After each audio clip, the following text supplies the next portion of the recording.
Part 1, The Whisper Beneath the Dome. In the shadow of St. Peter's Basilica. A whisper spread like sacred incense, one that would challenge centuries of ritual and awaken the sleeping hearts of the faithful. It was 6 a.m. on a cool October morning in Rome, when the newly elected Pope Leo XIV, a former philosophy professor and silent reformer, entered the Sistine Chapel alone. What he discovered in that silence would change the Catholic Church forever. Just weeks into his papacy, Leo XIV received a mysterious letter sealed in wax, with no name, no country of origin, only a simple phrase in Latin: Quod dicendum est ad altar mutabit cor mundi. What must be said at the altar will change the heart of the world. The letter hinted at forgotten rites, hidden documents from the early church, and a phrase spoken by Christ himself, lost to time, and never spoken during Mass since. Leo XIV, curious and cautious, assembled a small trusted group of theologians, mystics, and historians. They called themselves the Circle of Incandescence. What they uncovered from the catacombs of the Vatican library would make him the most controversial, beloved, and feared pope in centuries. Part 2, The Unveiling of the Codex Veritas. Beneath the archives of the Apostolic Palace, down a passage no longer marked on any official floor plan, lay a chamber with walls carved in Latin and Greek. For centuries, it was known only to the Archivum Obscurum, the Vatican's deepest vault of restricted texts. With trembling hands, Cardinal Borgia, the Vatican's chief archivist and member of the Circle, unlocked the final vault. Inside, encased in gold-trimmed glass, was the Codex Veritas, a document written on lambskin parchment in the year 123 AD. It was signed not by a pope, but by John the Beloved. The Codex contained an original transcript of a Eucharistic celebration led by John himself, passed down orally, and then written in secrecy. Its words had never been read aloud since the early persecutions of Christians, and in its center was the phrase believed to have been spoken by Christ, not recorded in the Gospels: Quando corpus meum elevere vides, decord revert, lux mundi, et accend me. When you see my body lifted, say in your heart, return, light of the world, and set me aflame. Leo XIV wept upon reading it, not from grief, but from awe. These were the forgotten words that had stirred the early martyrs to face death with joy. The Pope now faced a choice: protect tradition or ignite transformation. And so began the plan to reintroduce the sacred phrase, first whispered in secret masses, then in hidden convents and hermitages, until the day Leo would stand at the altar of St. John Lateran and speak them for the world. Part 3, Fire in the Catacombs. Word spread quietly, like a flame licking dry parchment. The Circle of Incandescence worked in secrecy, translating the Codex into modern languages and embedding its sacred phrase into liturgies, celebrated in cloistered abbeys and underground chapels. Each utterance felt like thunder trapped in whispers. But the Vatican was not without ears. A faction within the Roman Curia known as the Sentinels of Petrine Order, traditionalists sworn to uphold the Council of Trent to its every comma, began to sense something was shifting. They observed Leo's unusual absences, intercepted fragments of Latin correspondence, and noted certain monasteries reporting unprecedented spiritual awakenings. Meanwhile, in the darkened catacombs beneath the Church of San Clement, an experimental mass was being held by Bishop Anselmo, an ex-Jesuit and secret member of the Circle. At the moment of elevation, he whispered the phrase, revert, lux mundi, et accend me. And what happened next was not metaphor. A candle not lit caught fire. A blind monk named Elias fell to his knees and began to weep, not in despair, but in radiant ecstasy. I can see, he sobbed. I see him. The news reached Leo XIV that same night. He did not react with triumph but with solemnity. For every flame invites shadow, and every revelation invites opposition. And the shadows had begun to stir. Part 4, The Secret Conclave. At 3 a.m. Beneath the papal palace in Castel Gandolfo, 12 men gathered in a stone chamber lit only by lanterns of blue glass. The circle of incandescence had convened for what would become the most pivotal moment in their hidden ministry. Bishop Anselmo was the last to arrive. His face bore signs of awe and fear. He had seen the miracle with his own eyes. Elias's vision had returned, and more than that. The monk now recited scripture he had never read. Brothers, Leo XIV began, we stand on the edge of a second Pentecost. Or a second schism. The room fell silent. They debated the risks. The Codex was powerful, yes, but if revealed too suddenly, it could fracture the Church. Would it be branded heresy? Would the faithful understand? Or would centuries of obedience blind them to divine truth? Then Leo XIV posed the question that no one dared utter until that night. What if these words, revert, lux mundi, et accent me, were not meant to be whispered, but proclaimed? The silence cracked. Cardinal Borgia stood. Then we must prepare the altar. Outside, the winds over Castel Gandolfo howled with eerie precision. A new mass was coming. One that would stir the heavens or split the earth. Part 5, The Eyes of the World. 3 weeks later, on the feast of Christ the King, the Vatican press office made a quiet announcement. Pope Leo XIV would celebrate a special Mass at St. John Lateran, the Cathedral of the Bishop of Rome, broadcast globally. Translated in over 60 languages. The world's curiosity was piqued. Reporters speculated on what made this liturgy special. But inside the circle of incandescence, hearts beat like war drums. In the hours leading up to the Mass, Leo XIV retreated to a private chapel where he knelt in vigil. No handlers. No guards. Only the crucifix above him and the codex before him. He prayed not for success, but for clarity. Meanwhile, in New York, Manila, Kinshasa, Buenos Aires, and Warsaw, millions tuned in. Churches overflowed with believers, skeptics, and cameras. No one knew what they were about to witness. The basilica glowed with golden light. Every vestment shimmered, every candle danced. At the moment of consecration, Leo XIV lifted the host and paused. A full 15 seconds of silence passed. The world held its breath. Then he spoke, not just with his voice, but with the power of every saint who ever knelt before a mystery. Quando corpus me malever vides. Dic cord revert. Lux mundi et accent me. Gasps echoed through the church. Around the world, some repeated it aloud. Others knelt instinctively. A woman in Brazil collapsed in tears. A hardened journalist in Berlin whispered, "My God. What is this?" Back in Rome, the altar candles seemed to burn taller.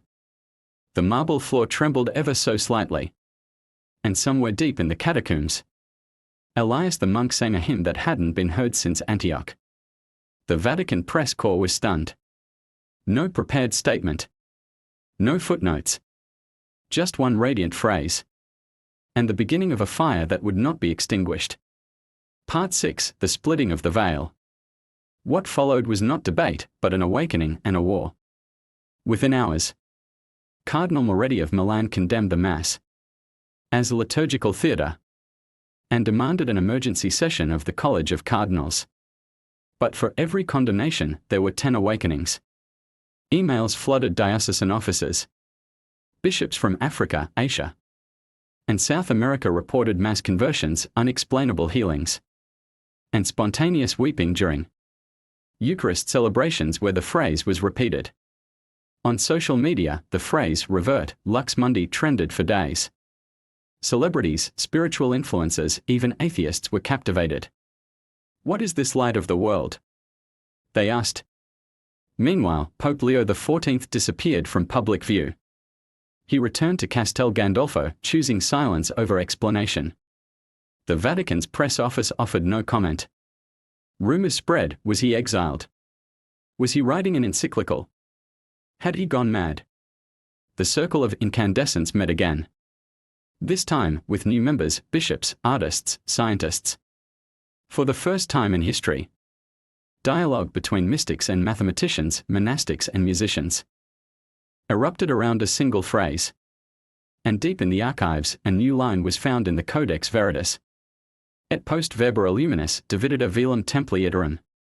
And after the words of light, the veil of the temple shall be torn again. This was not only about the church. It was about the world. The veil had begun to tear. Part 7, Echoes Beyond Rome. The first tear in the veil had not yet sealed when its echoes began to resonate. Beyond Rome into forgotten chapels, prison cells, science labs, and war zones. What began as a phrase spoken during Mass was now a movement of hearts in every corner of the globe. In a Siberian monastery, frost-covered monks began to recite Revert Lux Mundi et accen me during Lauds. One night, the aurora borealis shimmered in shapes resembling the crucifix, though no solar storm had been predicted. A scientist documenting the sky broke down, whispering, "He sees us." In a women's prison in Mexico, an ex-gang member named Camila led an impromptu prayer circle using the words. Two inmates claimed to feel a river of fire pass through them. One confessed a crime she'd buried for 20 years. The other forgave the man who trafficked her. In Tokyo, a robotics engineer paused while designing AI voice modulation. She overheard the phrase from a live stream. That night, she dreamed of her late grandmother telling her, "You were never created just to create machines, but to remember the fire." The world was not converting in mass hysteria. It was awakening one soul at a time. And yet, Rome burned not with flames, but with division. The rise of the Red Descent. A new faction emerged from the chaos. The Red Descent, a coalition of cardinals, canon lawyers and scholars who saw Leo XIV as a reckless prophet.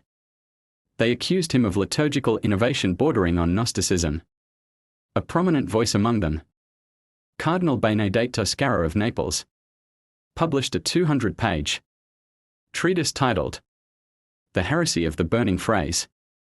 He argued that spiritual experiences during Mass were no proof of truth, and that any emotion stirred by such words was psychological manipulation.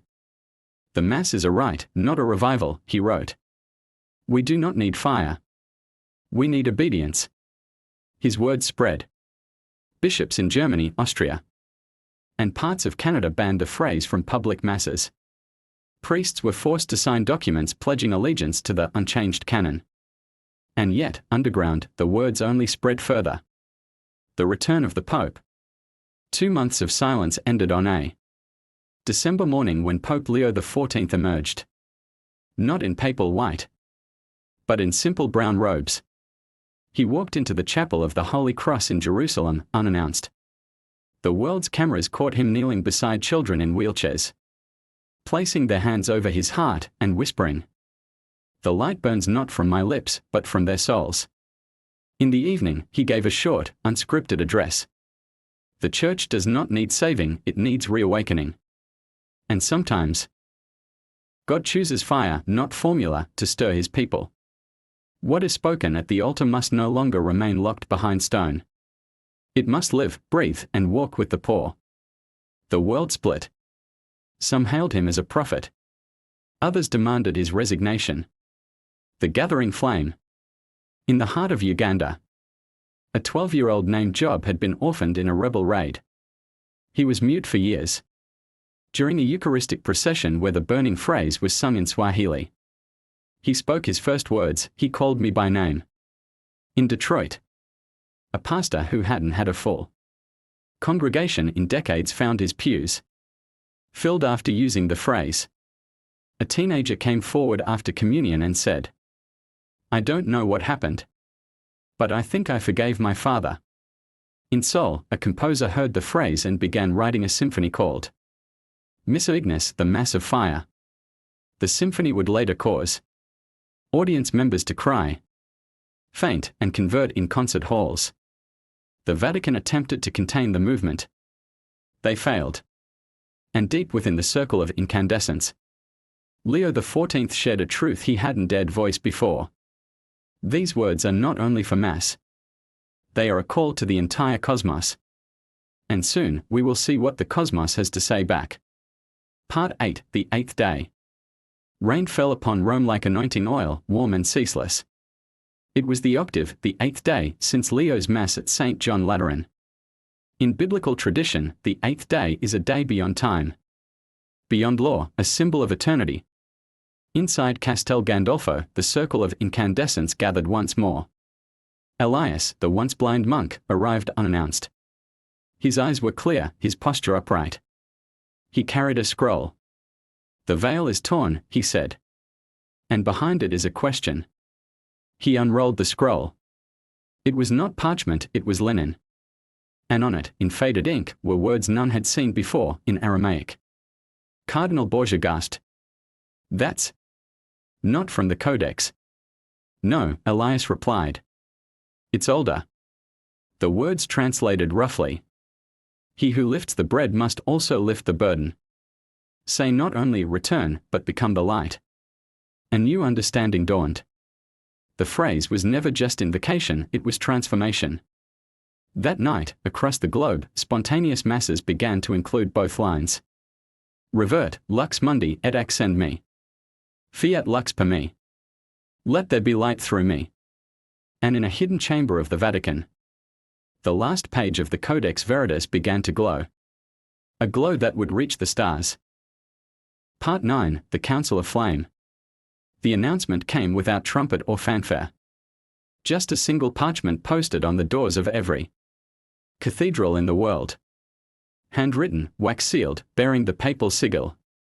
In 40 days, the council shall gather. Not to debate, but to discern.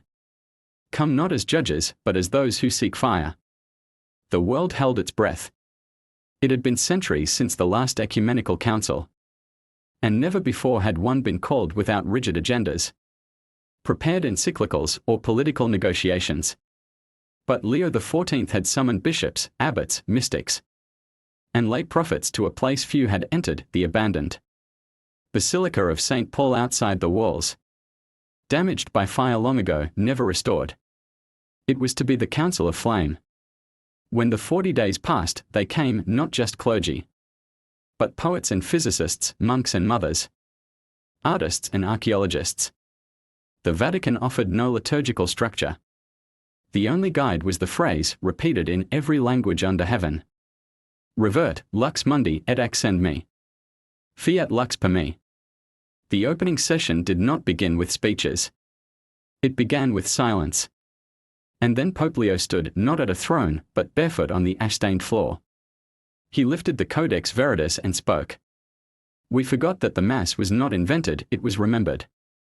We forgot that the altar was not designed, it was revealed. We forgot that light does not ask permission to shine. It simply breaks the dark. The council did not draft documents. It composed hymns. It did not vote. It wept. Elias recited the original Aramaic lines aloud for the first time in 2,000 years. A physicist from Poland described quantum echoes in Eucharistic liturgies. A nun from Nigeria reported healings tied to the sacred phrase. A 10-year-old orphan from Peru whispered that when she said, "Fiat lux per me," she felt as though my breath wasn't mine, it was God's. The veil wasn't torn, it was burning. And as the council drew to a close, a fire was kindled at the center of the basilica, not with wood, but with petitions written in hundreds of languages. They burned together in a great bronze bowl, the smoke rising in a column of prayer. No final document was released. Only a single phrase carved into the charred altar. Become the light. Part 10, the benediction of the cosmos. The night after the Council of Flame closed, Rome was silent, but not still. In the gardens of Castel Gandolfo, Pope Leo XIV stood beneath the stars. The Codex Veritas cradled in his hands like a fragile flame. The world had changed, no longer divided by doctrines or dogmas, but united by a single burning truth. Revert, lux mundi et accend me. Fiat lux per me. Above him, the cosmos seemed to pulse with light, as if the heavens themselves joined in the ancient prayer. Leo whispered to the vast night, "Let the light of the world not only illuminate the altar, but ignite every heart." The very air shimmered, charged with a sacred electricity. In that moment, across the globe, from the bustling streets of New York to the quiet chapels of rural Africa, countless believers, seekers, and skeptics alike felt a wave of peace and purpose wash over them. The Pope returned to the Vatican, no longer as a solitary reformer but as a herald of a new dawn.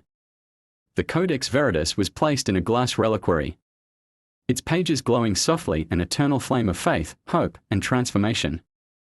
His final message to the world echoed through every tongue and heart. The Eucharist is not only bread and wine, it is the light within you, calling you to rise, to become the flame that never dies. In every lifting of the host, remember, the world's salvation begins in your own heart. And with that, Pope Leo XIV stepped into history, his papacy a bridge between the seen and unseen, the old and new, a beacon for a world hungry for light. As the bells of St. Peter's tolled, the faithful whispered the sacred words once more. Now no longer secret but universal. Revert, lux mundi et accend me. Return, light of the world, and set me aflame. The veil had torn, the light had come, and the world would never be the same.